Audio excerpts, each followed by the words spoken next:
Moving on, currently Servo has support only for text and JSON response types. So our next task was to implement support for the document response types. So following is the spec for a document response type, and here are our corresponding changes for the document response type. As shown here, in the response method, we check the request response type whether it's document. So if it's a document, if the request response type is a document, we handle it as a document response and we call the get response XML method. Inside the get response XML method, we check whether we have a document response object which is non-null, in which case it was earlier set. So if it is non-null, then we directly return it. Else we call the document response method shown here to basically construct the response document object. Here is our implementation of the document response method. So basically we have handled two different content types. One is text HTML and one is all other content types which end in XML.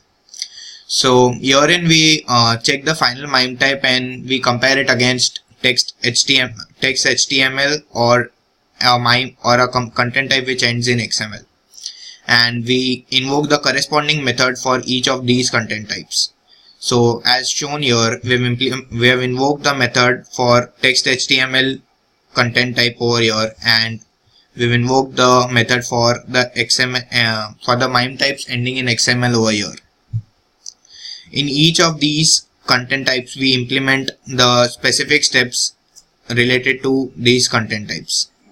So here the spec shows that if the final MIME type is text HTML, we perform the following steps from 1 to 5, and otherwise if it ends in XML, then we perform 0.7. So as shown here, in HTML we have created a document and we have parsed the response body as response body into the document. Similarly for XML, we have again constructed a document and we have parsed the response text as an XML document. Finally, as the last step shows, after constructing the document object, we set response XML to this document. So as shown in line 758, we have set the response XML to this newly created document, so that future calls to response XML can directly return this document and not repeat the entire process. Thank you.